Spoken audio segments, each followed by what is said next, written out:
नमस्कार साथियों, आप सभी का हार्दिक स्वागत करता हूं। हार्दिक स्वागत करते हैं हमारे फिलर फोरम चैनल के ऊपर। फिलर फोरम पे हम आप सभी की तैयारी करवाते हैं एनटीए यूजीसी नेट जीआरएफ की।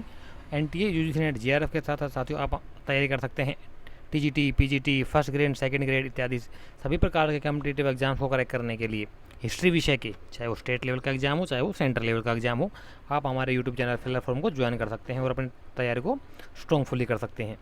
ठीक, तो सभी को पता है साथियों हमारी एमसीक्यू सीरीज़ चल रही है। उसी सीरीज में आगे चलते हुए 80 क्वेश्चन हमारे कंप्लीट हो चुके हैं।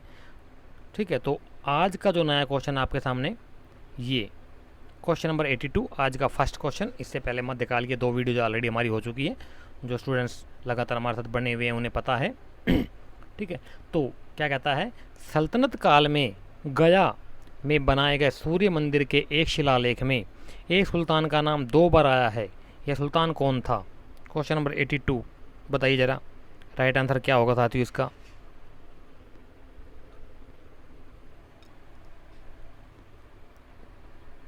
कहता है कि गया यानी कि जो बिहार में है ना, गया डिस्ट्रिक्ट है, बिहार में है ये। यहाँ पर एक सूर्य मंदिर का निर्माण किया गया था।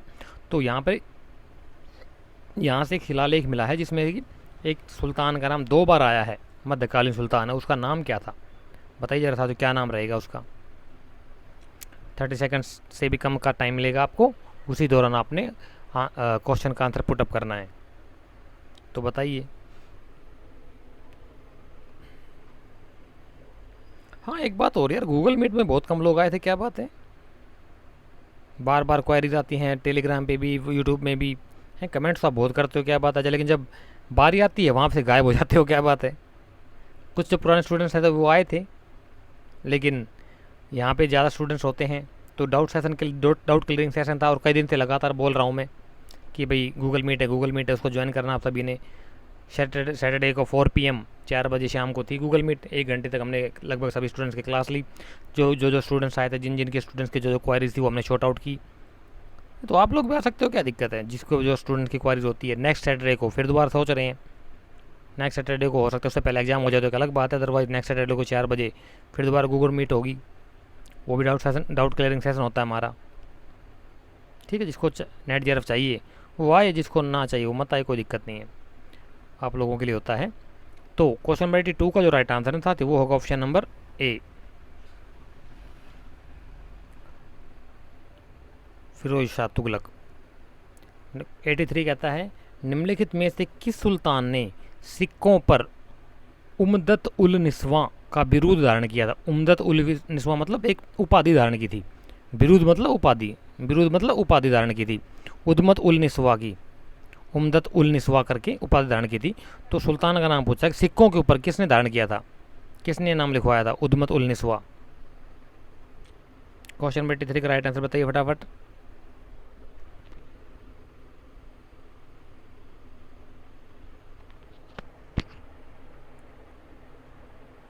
इसी से संबंधित, ठीक है, इस क्वेश्चन से संबंधित लास्ट ईयर में भी 2021 में भी क्वेश्चन आया था कि कौन से मुगलकालीन मध्यकालीन शासक ने, सल्तनतकालीन शासक ने सिक्के नहीं चलाए थे, सॉरी सिक्का चलाया था, या उस सिक्के के ऊपर अपना नाम धारण, कुछ ऐसा करके क्वेश्चन था।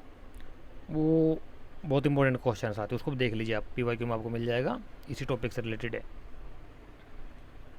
तो क्वेश्चन नंबर 83 का जो राइट आंसर होगा ना, वो होगा option number B, Razia Sultan.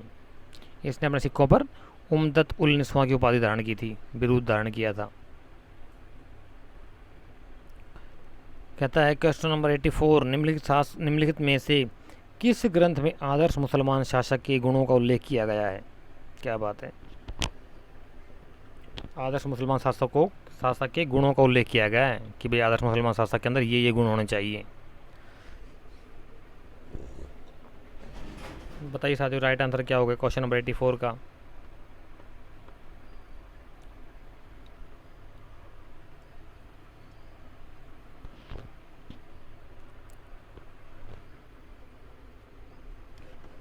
तो 84th क्वेश्चन कहता है, तो इसका जो राइट आंसर है वो होगा ऑप्शन नंबर सी, फतवाएं जहांदारी। इसमें लिखा हुआ है क्या कि आदर्श मुसलमान शासक में कौन कौन से गुण होने चाहिए, उसके बारे में डिटेल दी हुई है। तो ज़रा बताइए, फतवा जहादारी का राइटर कौन होगा? किसने लिखा था फतवा जहादारी? फतवा, क्या बात है। पृथ्वीराज को कैद कर अजमेर ले जाया गया, जहां उसने गौरी के अधीनस्थ कुछ वर्षों तक शासन किया। यह कथन किसका है? कौन सा इतिहासकार है जिसने ये लिखा है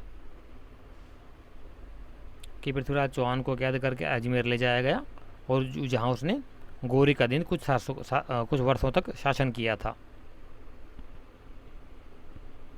अब इसमें यहाँ पे 3 थ्योरी आती हैं यार, कि एक तो ये कि मोहम्मद गौरी पृथ्वीराज चौहान को वहीं अपने साथ वहीं ले गया था, गौर प्रदेश में ले गया था वहीं पे ही, ठीक है ना, अफ़गानिस्तान आज का जहाँ पे है वहीं ले गया था अपने दरबार में। वहाँ पे वो कहानी सबको पता होगा कि शब्द विधि बाण चला करके उसने पहले गौरी को मार दिया था, फिर दोनों पृथ्वीराज चौहान ने और चंद्र बदाई ने आपस में एक दूसरे को मार लिया था। 3 कहानी है। तो लेकिन यहाँ पे पूछा जा रहा है कि पृथ्वीराज चौहान को कैद करके अजमेर ले जाया गया, जहाँ उसने गौरी का अधीनस्थ कुछ वर्षों तक शासन किया था। यह कथन किसका है? तो क्वेश्चन 85 का जो राइट आंसर है वो इसके बारे में कहता है ये हसन निजामी। हसन निजामी जो इतिहासकार हुआ है वो कहता है ये स्टेटमेंट हसन निजामी की है। महमूद गजनवी के आक्रमण के समय हिंदू शाही राज्य की राजधानी कहाँ थी? ये वही आएगा जो लास्ट टाइम मैंने पूछा था सभी से, याद है? भूल गए? हिंदू शाही राज्य की राजधानी कहाँ थी महमूद गजनवी के आक्रमण के समय? महमूद गजनवी ने हमला किया था ना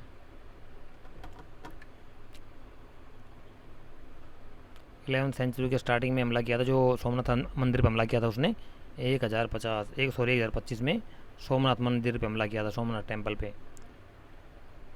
वही उसी टाइम पीरियड की बात हो रही है। तो उस समय जो था हिंदू शाही राज्य की राजधानी कहाँ थी? हालांकि पिछले स्टूडेंट जो जिन स्टूडेंट ने लास्ट वीडियो देखी होगी वो बता देंगे। तो क्वेश्चन 86 जो राइट आंसर होगा ना वो होगा ऑप्शन नंबर सी, उद्भांडपुर, या कहीं कहीं वह हिंद भी मिलेगा, एक ही बात है, वह हिंद या उद्भांडपुर। ये हिंदू शाही राजवंश की राजधानी थी 11वीं शताब्दी में, तो 11वीं शताब्दी में, ठीक है। तो कहता है नेक्स्ट क्वेश्चन, अमीर खुसरो के अनुसार शतरंज का खेल आविष्कृत किया गया। शतरंज का खेल का आविष्कार कहाँ किया गया था अमीर खुसरो के अनुसार? बताइए जरा।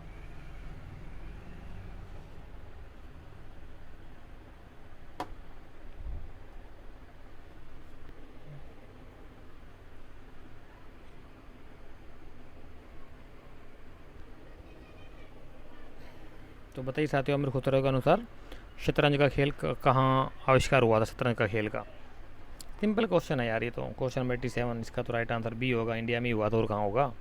सांप सीढ़ी का खेल, लूडो का खेल, शतरंज का खेल हमारे यहीं भी हमने सिखाया दुनिया को, हमारे पुरखों की देन है। और प्राउड होना चाहिए आप सभी को भी कि हमने दुनिया को ज्ञान दिया। क्वेश्चन 88 कहता है कि तुर्कों के शासनकाल में भारत की राज्य की भाषा थी। सिंपल क्वेश्चन है, इसमें कुछ है ही नहीं, सबको पता है।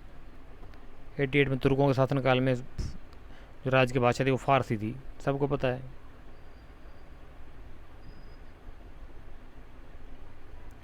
सल्तनत काल में रावत ए अर्ज की पदवी दी गई, किसे दी गई रावत ए अर्ज की पदवी?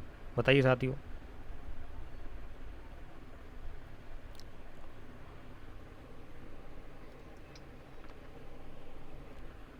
क्वेश्चन नंबर 89 आपके सामने है, बताइए राइट आंसर क्या होगा इसका।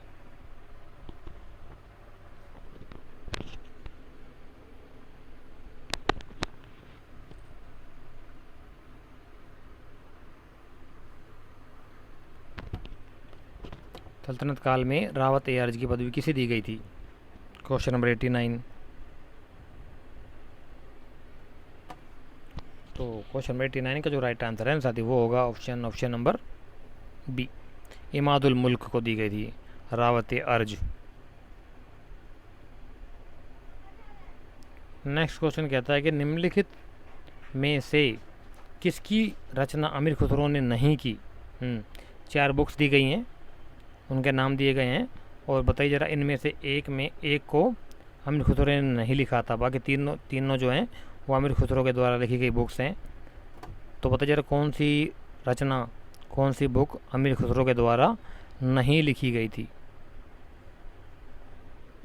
क्वेश्चन नंबर 90, राइट आंसर दीजिए फटाफट।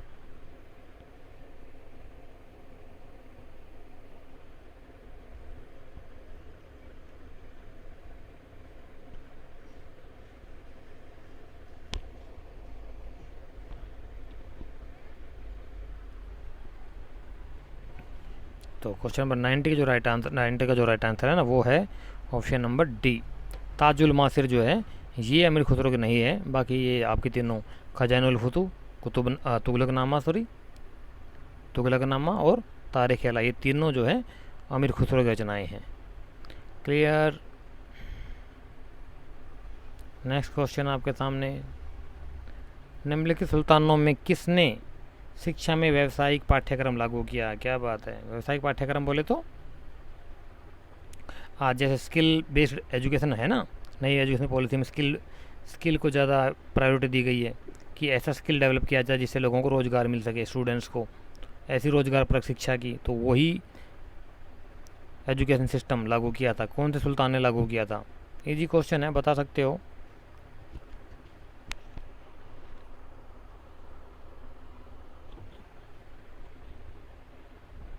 इस सब्जेक्ट में, इस क्या बोलते हैं, एजुकेशन सिस्टम में ऐसी पढ़ाई पढ़ाई जाए ताकि वो उनको काम आ सके आगे, जिससे कि वो रोज़गार कर सकें। टेक्निकल, जैसे आजकल बीटेक एमटेक करते हैं ना, टेक्निकल लैंग्वेज है, आईटीआई होती है, पॉलिटेक्निक होते हैं, इस प्रकार से ऐसा कुछ किया था उस सुल्तान ने। तो ज़रा बताइए मध्यकाल का कौन सा सुल्तान था वो? बता सकते हो आसानी के साथ, अगर आपने पढ़ा होगा तो। यार इसमें कुछ खास है नहीं।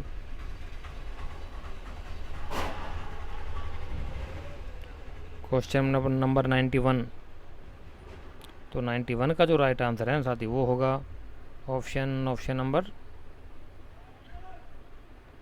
डी, फिरोज शाह तुगलक ने किया था ये पाठ्यक्रम लागू किया था एजुकेशन में। टेक्निकल एजुकेशन लेकर के आया था वो, व्यवसायिक पाठ्यक्रम लागू किया था उसने। 92, पुराणों का अध्ययन करने वाले प्रथम मुसलमान कौन था? सिंपल क्वेश्चन है। और जो स्टूडेंट साथियों, एक बात और बता देता हूँ आप सभी को, बेशक बुरा मान जाना आप लोग, इसमें बुरा मानने वाली बात भी नहीं है। जिन स्टूडेंट्स को ये क्वेश्चन भी गलत हो जाते हैं ना, 91 और 92 जैसे क्वेश्चन भी इनके गलत हो रहे हैं, वो तो अपने आप को भाई साहब, उन्हें तो बहुत ज़्यादा मेहनत करने की जरूरत है। इसका मतलब उन्हें तो बहुत ज़्यादा समय देने की जरूरत है, तब जाकर उनका बेड़ा पार हो सकता है, अदरवाइज बहुत मुश्किल है। तो ये तो लेंट के लेवल के क्वेश्चन ही नहीं, सही बताऊँ तो मैं, ये तो सिंपल क्वेश्चन आ जाते हैं बीच बीच में।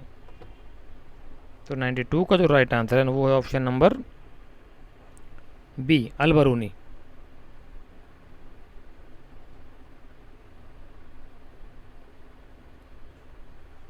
फारसी कविता का भारतीयकरण करने वाला प्रथम कवि कौन था? क्या बात है, जिसने अपनी कविता में बहुत सारे भारतीय शब्दों का इस्तेमाल किया था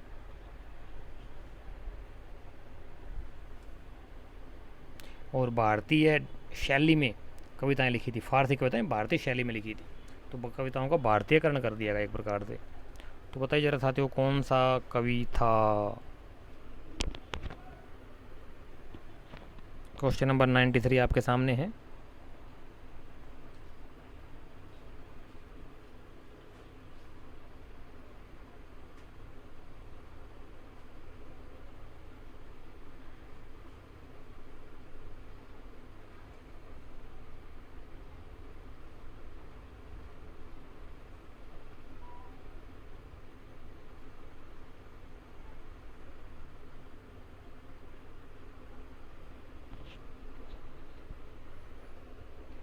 तो 93 का जो राइट आंसर है साथियों, वो है ऑप्शन नंबर बी, अमीर खुसरो। नेक्स्ट क्वेश्चन कहता है कि 731 में अरबों ने सिंधु नदी के तट पर एक नगर स्थापित किया जिसका नाम था।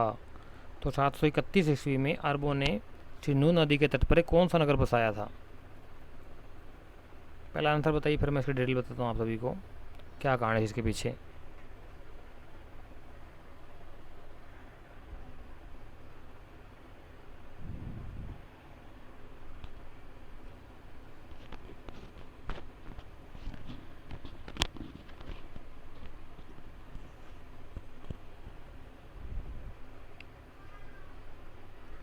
731 में, बताइए ज़रा। तो क्वेश्चन नंबर 94 का जो राइट आंसर होगा ना वो होगा साथियों option number B, Mansura. Mansura बसाया था, बताते हैं। ये देखिए साथियों क्या होता है, नगर इतना आसानी से बसाना और उजाड़ना इतना आसान नहीं। उजाड़ना हालांकि फिर भी थोड़ा आसान है, लेकिन बसाना इतना आसान नहीं है। तो क्या होता था, जैसे कि 712 के अंदर 712 AD में मोहम्मद बिन कासिम ने हमला किया था ना सिंध पे, सिंध को जीता था। तो उसके बाद से अरबों के हमले शुरू हो गए थे, अरबों ने कब्जा करना शुरू कर दिया था शहरों पर, नगरों पे। ठीक है, तो एक नगर था जो कि सिंधु नदी के किनारे था, उसका उन्होंने नाम बदल दिया। ठीक है, कोई प्राचीन काल का नगर था ऑलरेडी, उसका नाम बदल के उन्होंने कर दिया क्या, मंसूरा। तो इससे इसके जोड़ दिया कि वे अरबों ने बसाया मंसूरा। तो अब आप इसको किसी भी एंगल में ले लीजिए, बसाना आसान थोड़ी है, उसके पास टाइम था जो नगर बसाएंगे। अब इतने बसाने वाले होते तो फिर वहाँ जहाँ से वो आए थे वहाँ क्यों नहीं बसाया उन्होंने।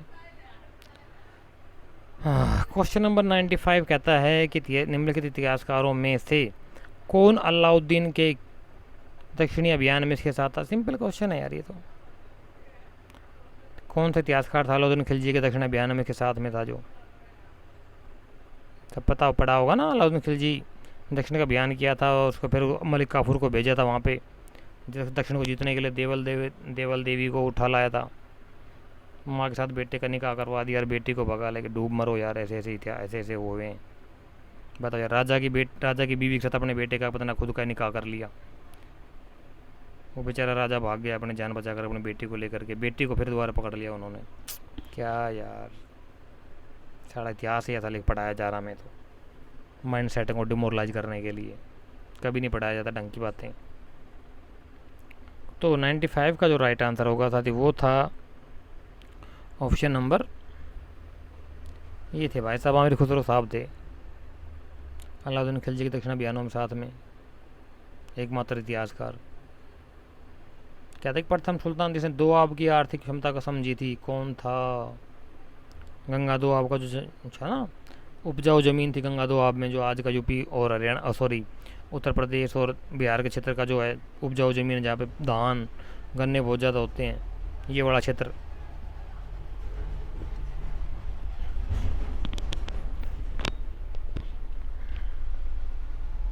तो राइट 96 का क्या होगा राइट आंसर, बताइए साथियों फटाफट।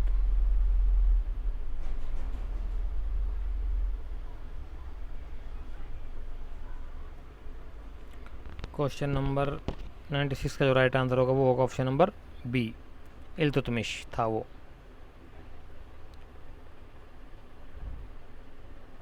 नेक्स्ट क्वेश्चन क्या कहता है, अलाउद्दीन खिलजी के गल्ला बाजार का प्रथम अधिनियम संबंधित था, किससे संबंधित था। अलाउद्दीन खिलजी का गल्ला बाजार का प्रथम अधिनियम।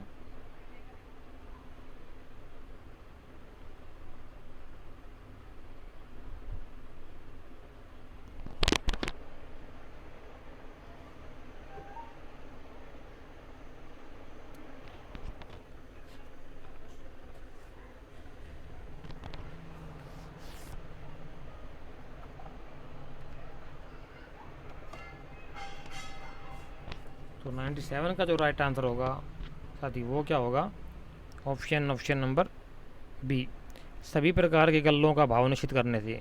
अब ये यार इसमें गल्लों वाला टर्म थोड़ा ठीक नहीं लगे, गल्लों की जगह आप ये माल लिख सकते हो या सामान लिख सकते हो। गल्ला मतलब सामान, सभी प्रकार का सामान का भाव निश्चित करने के लिए। बाजार में सामान तो बिकेगा ना यार, फसलों से उत्पन्न आटा दाल चावल तेल घी, इस तरह की चीज़ें जो होती हैं खाद्यान्न पदार्थ होते हैं जो, उनका सामान उनका फिक्स करने के लिए, रेट फिक्स करने के लिए उसने अधिनियम बनाया था, जिसमें पहला अधिनियम जो संबंधित था वो था उनके रेट को फिक्स करने से संबंध रखता था। क्लियर। नेक्स्ट क्वेश्चन 98 कहता है कि निम्नलिखित में से कौन चार खान अलाउद्दीन खिलजी का अति विश्वसनीय थे। क्या बात है, ये है नेट का क्वेश्चन। तो यार सही बताऊं तो मैं आपको, ये बताइए ज़रा, देखते कितने लोग ठीक करते हैं इसको। कौन से चार खान थे जो अलाउद्दीन खिलजी के बहुत विश्वास पात्र थे, विश्वसनीय थे, बताइए फटाफट।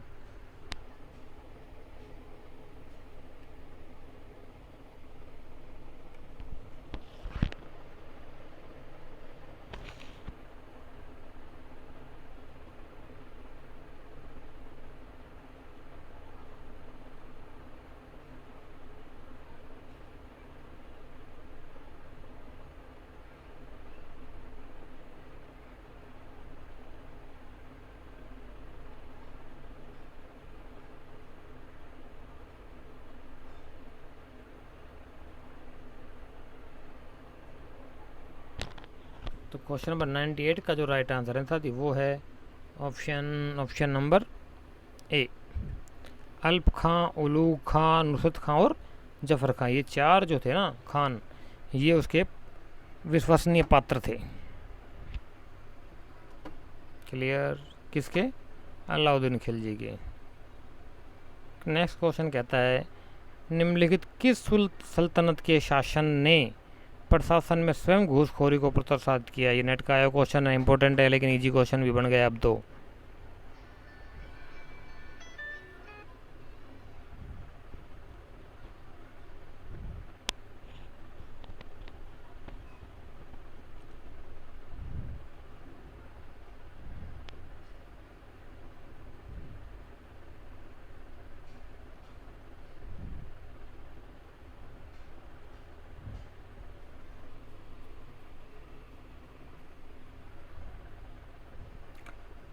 निम्नलिखित के सुल्तान ने सल्तनत के शासन में प्रशासन में स्वयं घूसखोरी को प्रोत्साहित किया था?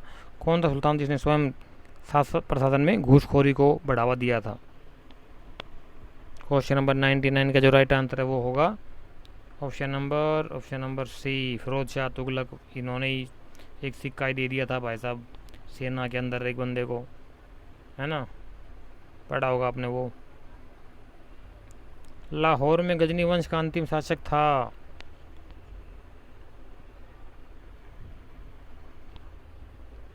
लाहौर में गजनी वंश का अंतिम शासक कौन था? महमूद गजनवी, वही है, उसी की बात हो रही है। उसी वंश का अंतिम शासक कौन था? लाहौर की बात हो रही है, क्योंकि उस समय लाहौर 11वीं शताब्दी में राजधानी लाहौर थी। दिल्ली पे बाद में कब्जा हुआ था, दिल्ली का काम बाद का था। तो वहाँ पर जो अंतिम शासक था ना गजनी वंश का, वो था option number C, Khusro Malik.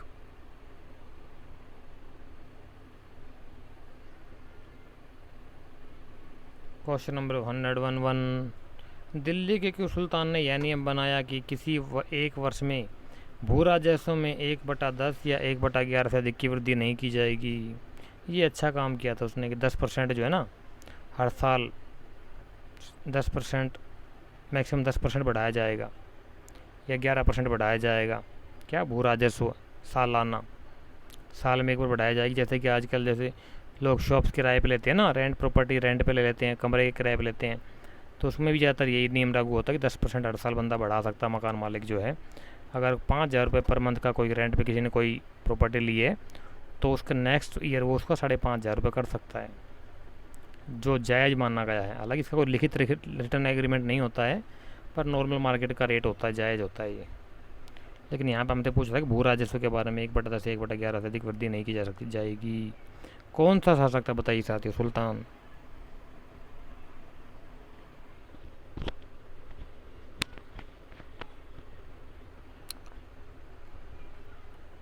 ये काम इसने थोड़ा ठीक किया, मुझे पर्सनल थोड़ा ठीक लगता है इसका ये काम।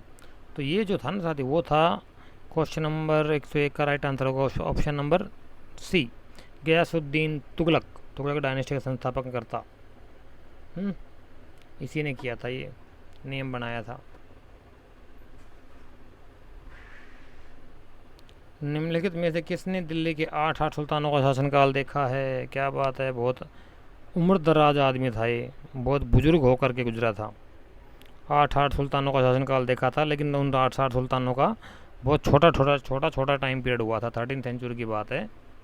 तो साथियों फटाफट बताइए कौन से, तो वो कौन से वो थे निम्न तीनों में से, चारों में से कौन सा राइट आंसर होगा इसका? Option number 102।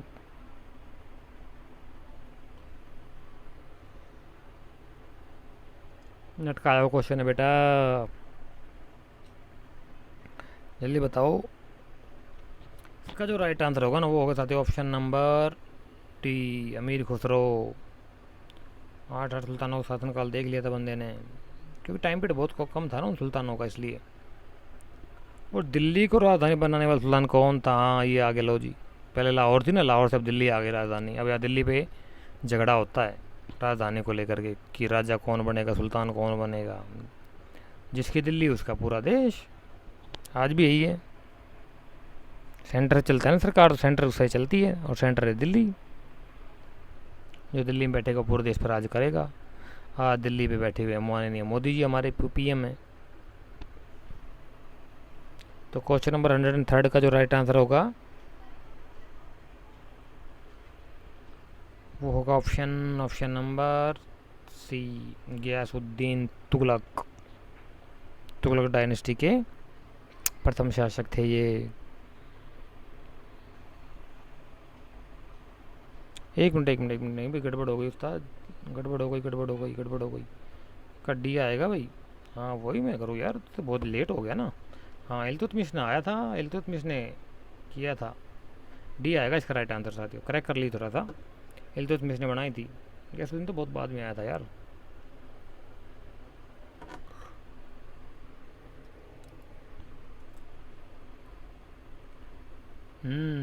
सौंदर्य शब्द का प्रयोग किसानों को दिए जाने वाले ऋण के रूप में किसके समय में हुआ? आया था ना, सौंदर्य तकावी ऋण किसने बांटे थे, बताइए जरा। वही शब्द है, सौंदर्य शब्द का प्रयोग किसानों को दिए जाने वाले ऋण के रूप में किसके समय में हुआ?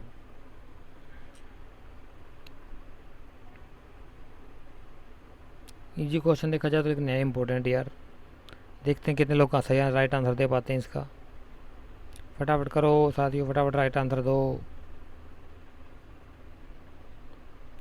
तो क्वेश्चन नंबर 104 का जो राइट आंसर होगा वो हो गया ऑप्शन नंबर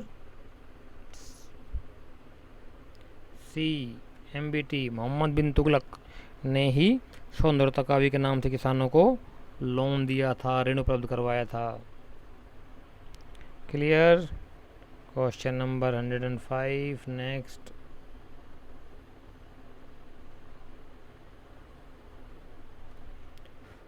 कहता है कि निम्नलिखित सुल्तानों में से किसने सर्वप्रथम बहराइच में सैयद साला मसूद गाजी की दरगाह की यात्रा की थी? क्या बात है, इसके ऊपर भी क्वेश्चन बना दिया यार। बताओ, जो पहले गया वो पहला जाने वाला कौन था? जो बहराइच जो है उत्तर प्रदेश में पड़ता है। बहराइच जो है उत्तर प्रदेश का एक ज़िला है। बहराइच ये ज़िला है उत्तर प्रदेश का एक।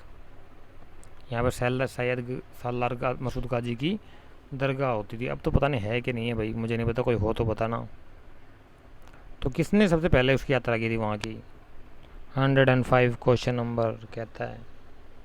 तो इसका जो राइट आंसर होगा ना वो होगा साथी option number D, Mohammad bin Tughlaq ने की थी वहाँ की यात्रा।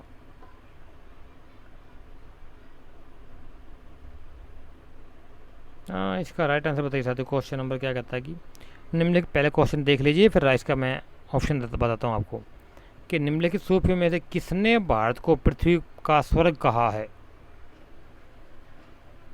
पृथ्वी का स्वर्ग किसको कहा है? तो ये उस क्वेश्चन के ऑप्शन है साथियों। क्वेश्चन क्या था आप पढ़ चुके हो ऑलरेडी, कि कहता है कि निम्नलिखित सूफियों में से किसने भारत को पृथ्वी का स्वर्ग कहा था? तो ये 4 सूफी संत हैं, इनमें से आपने चूज करना है कि किसने कहा था भारत को पृथ्वी का स्वर्ग। वो पढ़ी होगी ना कविता आपने, इस धरती के माथे क्या गहना इसके, तो इस रशी क्या होते हैं, अल्लाह भी रश्क करे है, ऐसे करके था ना वो एक स्टेटमेंट आती है। तो किसने कही थी? वही है। कौन सा सूफी संत था?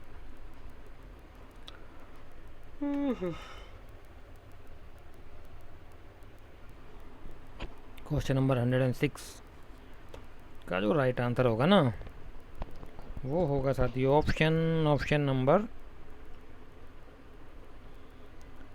डी, अमीर खुसरो, इन्होंने कहा था।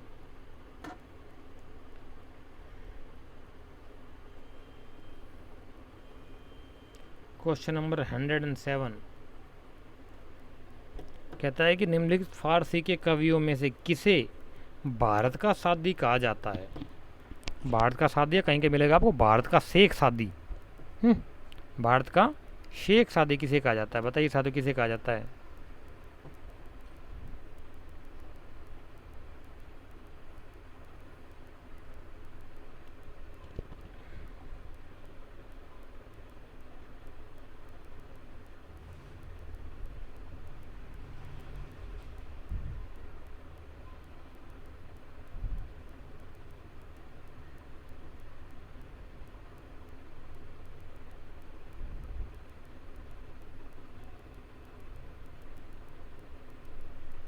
तो साथियों 107 का जो राइट आंसर होगा ना वो होगा ऑप्शन नंबर ए।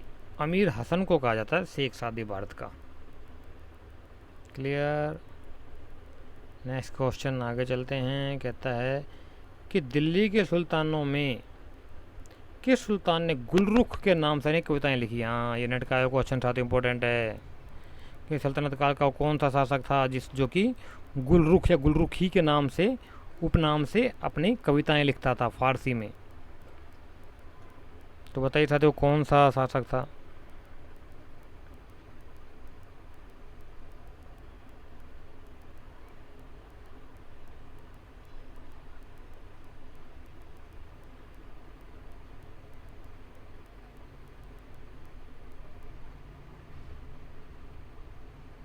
तो क्वेश्चन नंबर 108 का जो राइट आंसर होगा ना साथियों वो होगा ऑप्शन नंबर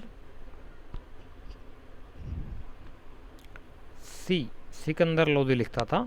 गुलरुख या गुलरुखी के नाम से उपनाम से कविताएं लिखता था फारसी में ये।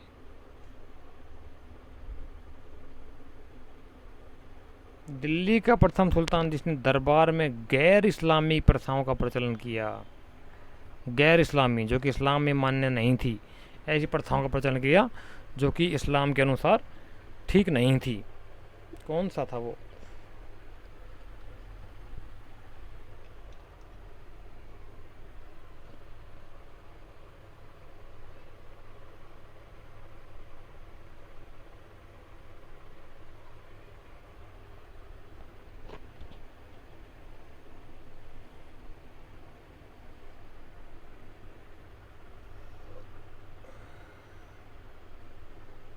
तो क्वेश्चन नंबर 109 का जो राइट आंसर होगा साथी वो होगा ऑप्शन नंबर डी। गैर इस्लामी प्रथाएं ये हुई थी बलबन्नित प्रथा कितनी क्या बोलते हैं आपको फारसी राजतंत्री परंपरा को ग्रहण करके भारतीय अनुसार भारतीय दरबार के अनुसार डाला था, वही थी।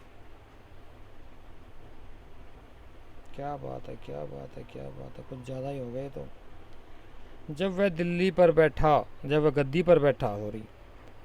पर बैठा तो हिंदुओं तथा मुसलमानों के दिलों को राहत मिली और 1357 तक, समझ जाओ बस यहीं पे इतने काफ़ी है, 1357 तक खुद और मुकद्दम अमीर हो गए। बरनी का यह कथन किस सुल्तान से संबंधित है। सिंपल क्वेश्चन है यार। क्रोनोलॉजी अगर आपको पता है ना कि कौन से सुल्तान का टाइम पीरियड कितना है तो आप आसानी से इसका आंसर कर सकते हो, अदरवाइज मुश्किल है। डेट का खेल होता साथियों नेट के एग्ज़ाम में, हमारे हिस्ट्री के एग्ज़ाम में। जिसके डेट और टाइम के ऊपर कमांड है ना वो ले जाएगा बाजी पार। कौन सा शासक कितने कितने टाइम पीरियड के बीच में शासक बना था ये आपको पता होना चाहिए। अब तो आप इस क्वेश्चन को क्या सारे क्वेश्चन को आसानी से सॉल्व कर सकते हो, आपको बहुत हेल्प मिलेगी। तो बताइए क्वेश्चन नंबर 110 का राइट आंसर क्या होगा साथियों।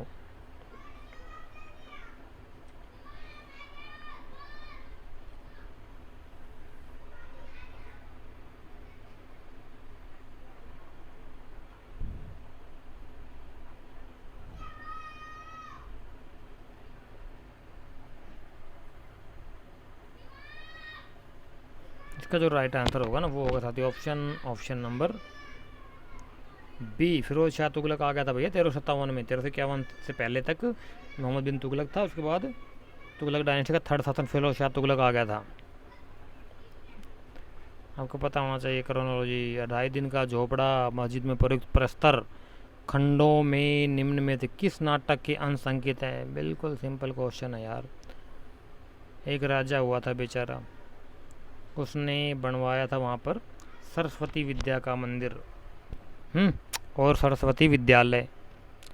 विग्रहराज चतुर्थ उसका नाम था, ठीक है। और फिर ये एक भाई साहब आ गए थे, इस्लामिक शासक आ गए थे और उन्होंने उस मंदिर को तोड़ा और उस मंदिर को तोड़ करके उसकी मूर्तियों को क्या बोलते हैं आपके जीने में लगवा दिया। वो चढ़ते हैं ना, क्या बोलते हैं उसको यार, सीढ़ियों में लगवा दिया था मूर्तियों को। मस्जिद में प्रयुक्त प्रस्तर, प्रस्तर मतलब पलस्तर जो है ना, तो जो हरि के सॉरी क्या बोलते हैं उसका, विग्रहराज चतुर्थ था, वो विद्या प्रेमी शासक था, तो उसने बनवाया था। उसमें उसमें एक नाटक भी लिखा था, उस नाटक के अंश जो है ना उस पर अंकित करवा दिए थे, पलस्तर के ऊपर जैसे अंकित करवा देते ना आजकल भी, जैसे मंदिरों के अंदर यार, जैसे राम का मूर्ति है, रावण को सीता चुराते हुए का नाटक का अंश कर देते हैं, पेंट से भी कर देते हैं, लेकिन पहले खुदाई होती थी नाटकों की, इस प्रकार से अंश अंकित कर देते हैं हनुमान जी सीता को लेके वो जा रहे हैं, खोज में जा रहे हैं, इस प्रकार के जो ना वो होते हैं ना दृश्य, उनका चित्रांकन कर दिया जाता है। तो ये उसी से संबंधित ये है, 2.5 दिन का झोपड़ा मस्जिद, तो मंदिर था उसको कन्वर्ट कर दिया मस्जिद में भाई साहब ने तोड़ करके। तो क्वेश्चन नंबर 11 का जो राइट आंसर होगा ना साथी, वो होगा ऑप्शन नंबर डी, हरिकेली नाटक के अंश लिखी हुए उसके ऊपर। और विग्रहराज चतुर्थ ने बनवाया था वो मंदिर और विद्यालय, सरस्वती के नाम से था। सुल्तान मुइजुद्दीन का भारत में प्रथम आक्रमण कहाँ हुआ था साहब? तो क्या बात है, सुल्तान मुइजुद्दीन गोरी, मोहम्मद गोरी है ये, मुइजुद्दीन मतलब मोहम्मद गोरी का भारत में पहला आक्रमण कहाँ हुआ था? आप लगा लीजिए अंदाज़ा, जब उधर से चलेगा अफगानिस्तान की तरफ से चलेगा बंदा, तो पहला इन चारों में से कौन सा शहर पड़ेगा, वहीं पर हमला किया था। अगर आपने थोड़ा सा डीपली पढ़ा होगा तो आप आसानी के साथ इसका आंसर कर सकते हैं, अदरवाइज तुक्के मारोगे और क्या करोगे।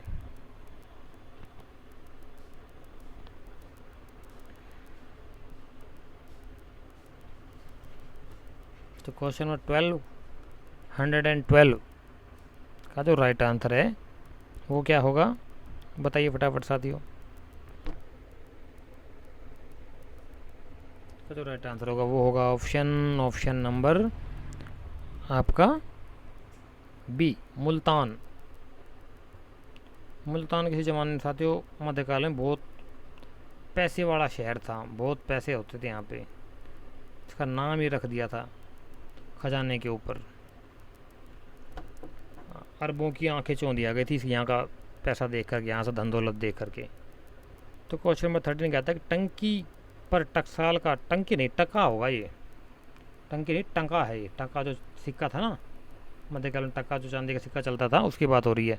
टंका पर टकसाल का नाम अंकित करने की प्रथा का प्रारंभ किसने किया?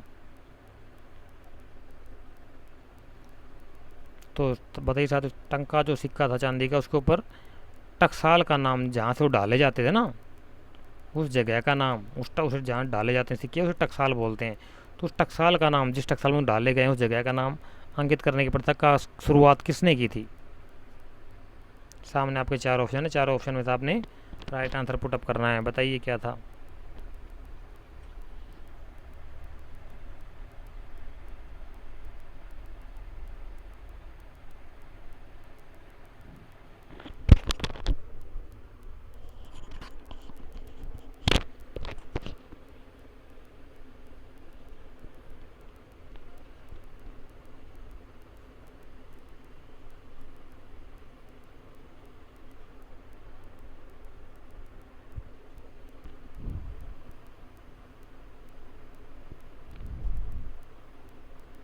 तो क्वेश्चन नंबर 13 का जो राइट आंसर होगा साथियों वो होगा ऑप्शन नंबर सी।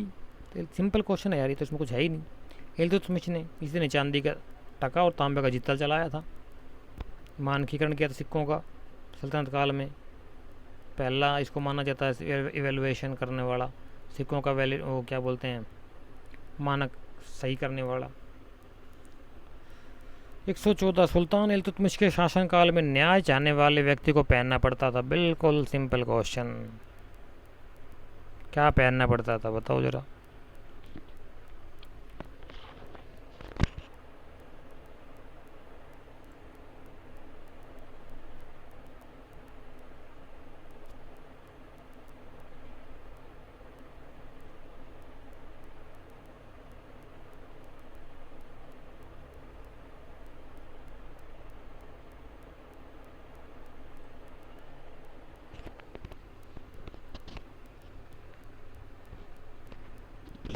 क्वेश्चन नंबर 114 का जो राइट आंसर होगा साथ ही वो होगा ऑप्शन नंबर बी। लाल वस्त्र पहनना पड़ता था न्याय चाहने वाले को। यही कारण है कि जब रजिया सुल्तान, हालांकि इल्तुतमिश ने अपने डेथ से पहले वसीयतनामा लिखा था, उसमें रजिया सुल्तान को शासक बनाना चाहता था वो, ठीक है, लेकिन उसके बाद में उसका बेटा बन गया था। है मसूद शाह था, कौन था वो, उसको हटा करके ही फिर ये शासक बनी थी। इसने नमाज शुक्रवार के, हैं जुम्मे की नमाज के दिन पब्लिक जब नमाज पढ़ के आ रही थी वहीं पे खड़ी हो गई थी लाल वस्त्र पहन करके, मुझे न्याय चाहिए। तो राज दरबार लगाया गया, बताओ क्या हुआ। तो उसने कहा मुझे शासक बनना, क्योंकि मेरे पिता की अंतिम इच्छा इल्तुतमिश की यही थी। तो दरबारियों ने इसको बना दिया, एक मौका दिया। उसने कहा, इसने खूब जोर देकर कहा था कि अगर तुम्हें लगे कि मैं काबिल नहीं तो मेरे से बेशक मुझे राजगद्दी से उतार देना। तो फिर दिल्ली के लोगों ने इसको गद्दी का वारिस बना दिया था, राजा बना दिया था, सुल्तान बना दिया था। लाल वस्त्र पहना जाएगा, लाल वस्त्र पहन के गई थी ये दिल्ली की जनता के सामने। क्वेश्चन नंबर 115, निम्न में से किसने कहा कि उसे शरह की चिंता नहीं है। बताइए ज़रा क्या है, किसे नहीं थी शरह की चिंता।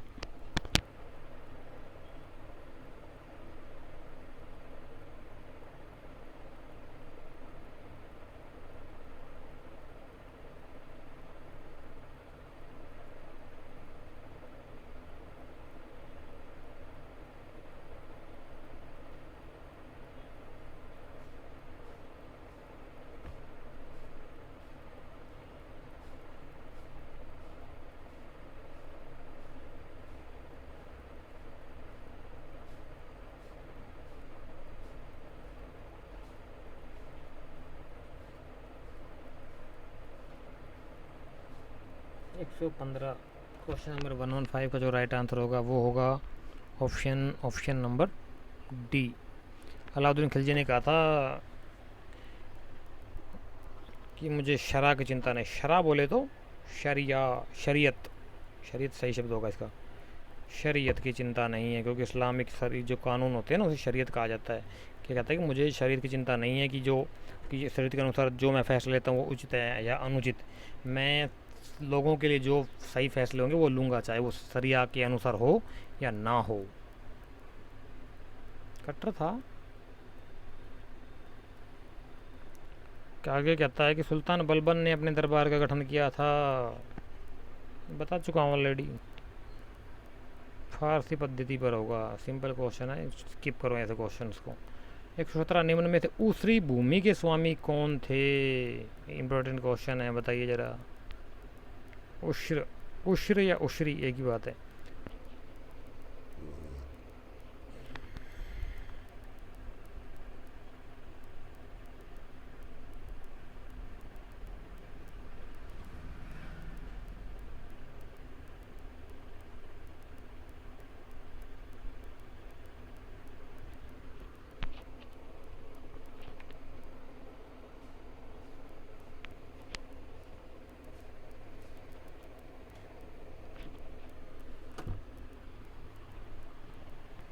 क्वेश्चन नंबर 117 का जो राइट आंसर होगा साथी वो होगा ऑप्शन नंबर ए। तुर्की मुस्लिम्स को ऊसरी भूमि दी गई थी और वे ही उनके मालिक थे।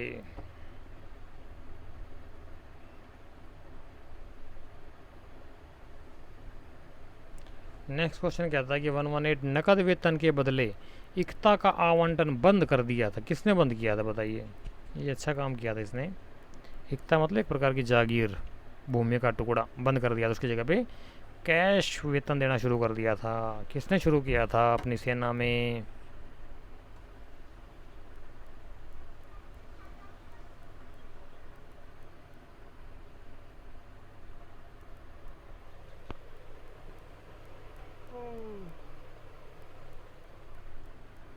इसका जो राइट आंसर होगा सोती हो वो होगा option number C, Alauddin Khilji ने।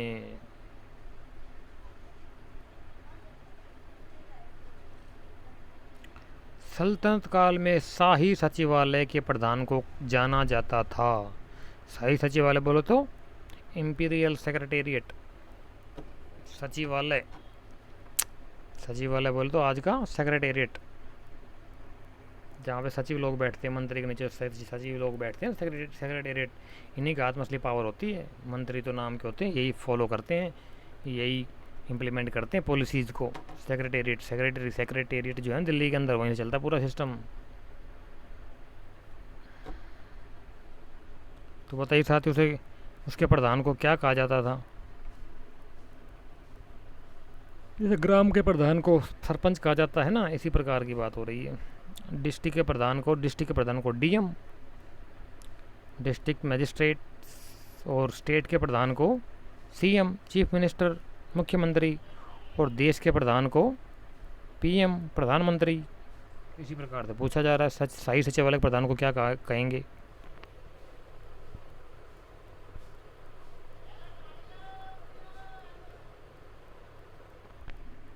इसका जो राइट आंसर होगा था वो होगा ऑप्शन नंबर सी, दबीर मुमालिक।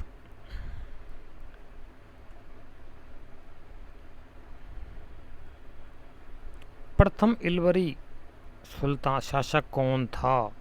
सिंपल क्वेश्चन है तो। पहला इलवरी शासक कौन था साथी, बताइए जरा। क्वेश्चन नंबर 120 का राइट आंसर क्या होगा?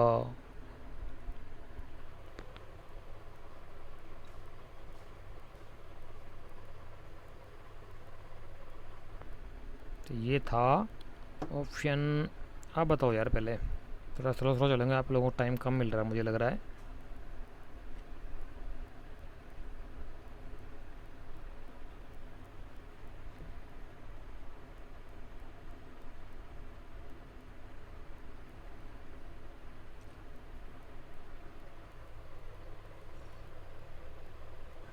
तो फर्स्ट इलबरी जो शासक था वो था, क्वेश्चन नंबर 120 का राइट आंसर होगा ऑप्शन नंबर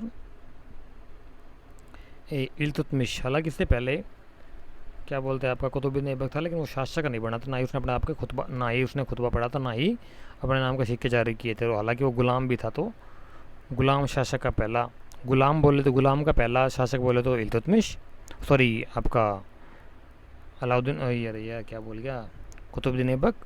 और इलबरी शासक बोले तो इल्तुतमिश। दोनों में थोड़ा डिफरेंस है। किस सुल्तान की माता विद्वानों एवं पवित्र जनों का उपहार एवं दान देने के लिए प्रसिद्ध थी? अच्छा जी, बड़े भाई साहब पूछो मत बस। कौन सा सुल्तान जिसकी माता विद्वानों और पवित्र जनों को उपहार एवं दान देती थी बहुत ज़्यादा, इसकी वजह से वो प्रसिद्ध थी, फेमस थी। 121।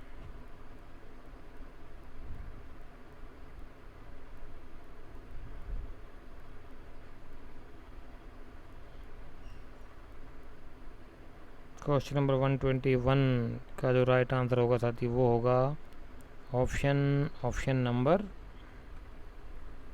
सी, रुकनुद्दीन फिरोज शाह। इल्तुतमिश का ही वंशज था ये भी एक। क्वेश्चन 122 कहते हैं कि अलाउद्दीन द्वारा दिल्ली में मद्य निषेध के आदेश का प्रमुख कारण था। कौन सा प्रमुख कारण था भाई? आर्थिक था, नैतिक था, राजनीतिक था, या धार्मिक कारण था? कौन सा कारण था जो उसने मद्य निषेध बोले तो नशा बैन कर दिया था? नशीले पदार्थों को बैन लगा दिया था। दारू, भांग, गांजा इत्यादि सभी प्रकार के नशों पे बैन लगा दिया था।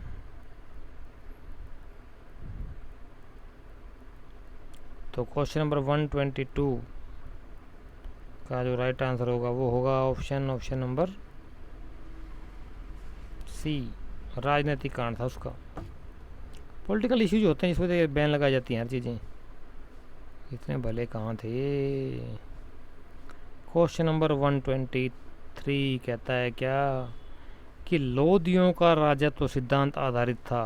किसके ऊपर आधारित था लोदियों का राज सिद्धांत?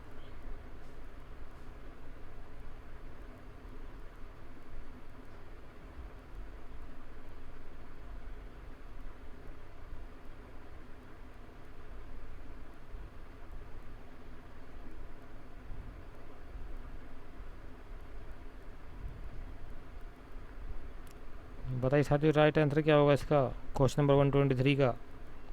तो क्वेश्चन नंबर 123 का जो राइट आंसर होगा वो होगा ऑप्शन नंबर ए, अफगान सरदारों की समानता पर।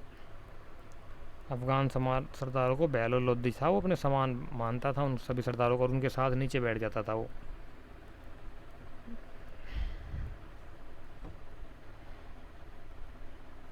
अपने साथियों को बराबर का सम्मान देता था। किसने कुरान ख्वां कहा जाता था, किसे कहा जाता था कुरान खां, साथियों बताइए जरा।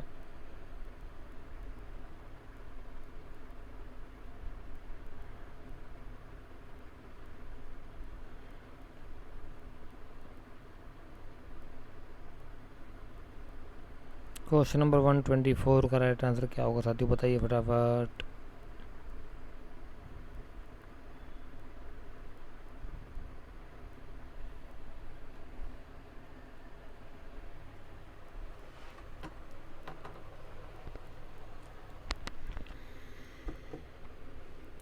क्वेश्चन नंबर 124 का जो राइट आंसर होगा वो होगा option number B, Qutbuddin Aibak को कहा जाता था कुरान खा, क्योंकि कहते हैं कि बताते हैं कि कुतुबुद्दीन ऐबक को जो है कुरान मुँह ज़बानी याद थी। अब पता नहीं थी या नहीं थी यार, क्या कह सकते हैं, लिख दिया, हमने पढ़ लिया, हमने आपको पढ़ा दिया, ये चला आ रहा मामला। किसने देखा था क्या? वो तो कुरान आपने देखी है, कितने पेज हैं उसके अंदर? बहुत ज़्यादा पेज है साथियों, बहुत ज़्यादा पेज हैं यार, बहुत ज़्यादा आयतें हैं, सूराएँ हैं दुनिया भर के, कहाँ से याद हो जाएगी मुँह ज़बानी यार इस बंदे को, शासक होते हुए भी कहाँ से टाइम मिल जाएगा याद करने को। इक्ता का आवंटन आरंभ किया था, किसने शुरुआत की थी साथियों इक्ता की?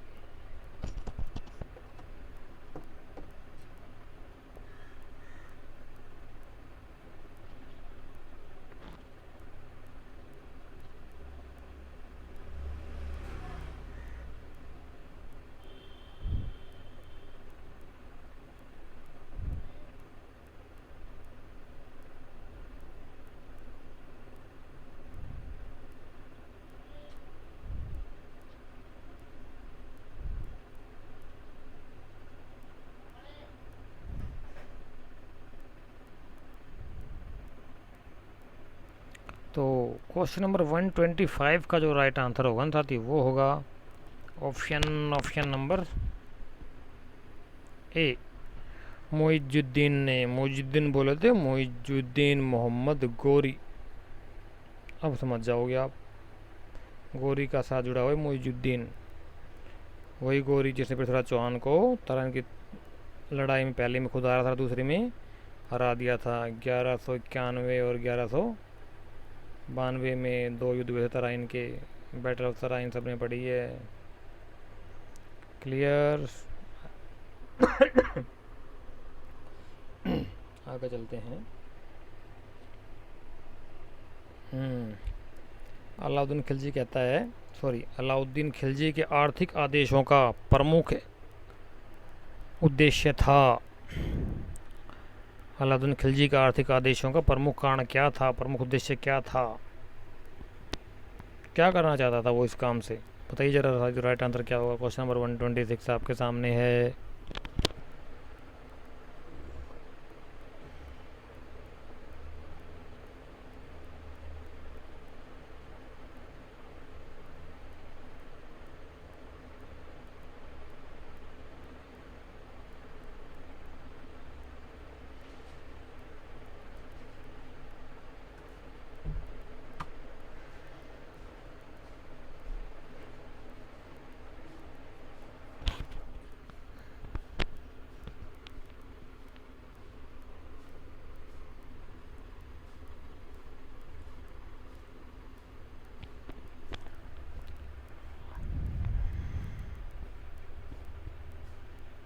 क्वेश्चन नंबर 126 का जो राइट आंसर होगा साथी वो होगा ऑप्शन नंबर, सिंपल क्वेश्चन ही है यार ये तो, ऑप्शन नंबर बी, शक्तिशाली सेना रखना, मेन पर्पज यही था इनका।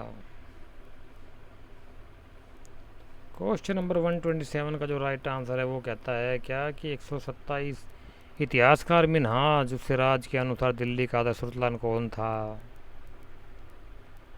दिल्ली का आधा सुल्तान के बारे में दो लेखकों ने लिखा है। एक तो इतिहासकार था मीर नानूर सिराज और एक दूसरा इससे पहले आ चुका है ऑलरेडी। दोनों ने अलग अलग शासकों के नाम लिखे हैं।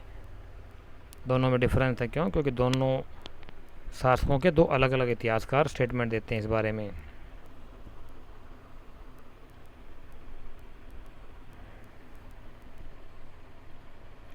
तो क्वेश्चन नंबर 127 का बताइए साथियों, राइट आंसर क्या होगा?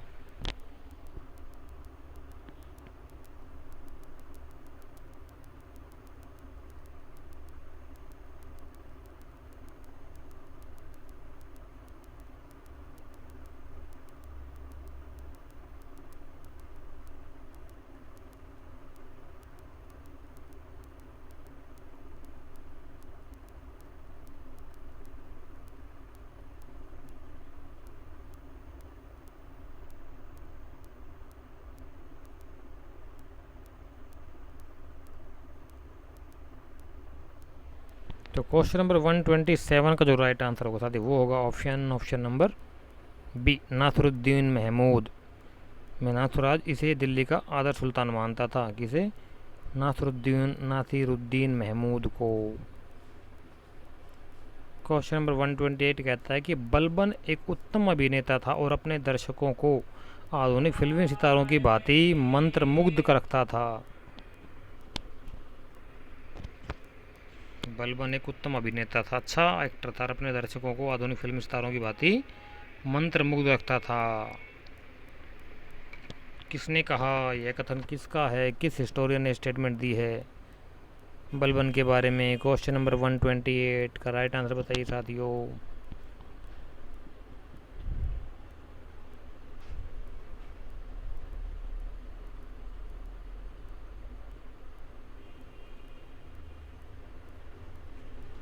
क्वेश्चन नंबर 128 का जो राइट आंसर होगा वो होगा ऑप्शन नंबर बी, के ए निजामी महोदय ने ये स्टेटमेंट दी है बलबन के बारे में। नेक्स्ट चलते हैं आगे। क्वेश्चन नंबर 129 कहता है कि वह दिल्ली का सुल्तान जिसके यहाँ चीन की मंगोल सम्राट का एक विशिष्ट मंडल कुछ बौद्ध मंदिरों को देखने की अनुमति के लिए आया था, कौन था? क्या बात है, अच्छा जी। तो बता सकते कौन सा सुल्तान था जिसके यहाँ पर चीन के मंगोल सम्राट का एक शिष्टमंडल आया था कुछ बौद्ध मंदिरों को देखने के लिए, परमिशन लेने के लिए?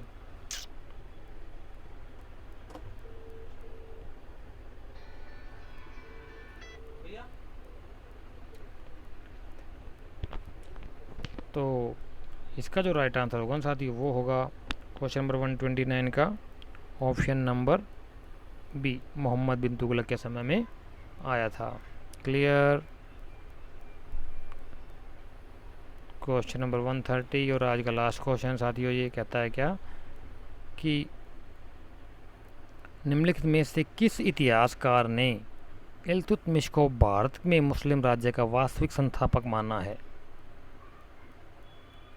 निम्नलिखित में से किस इतिहासकार ने इल्तुतमिश को भारत में मुस्लिम राज्य का वास्तविक संस्थापक माना है?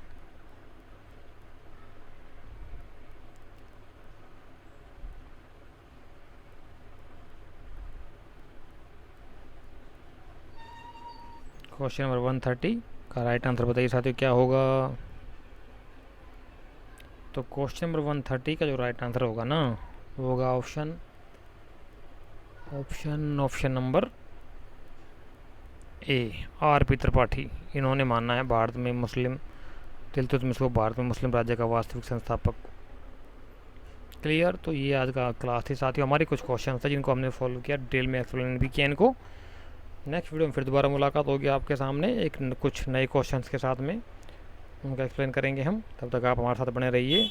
क्लास अटेंड करने के लिए थैंक यू सो मच। जय हिंद और जय भारत।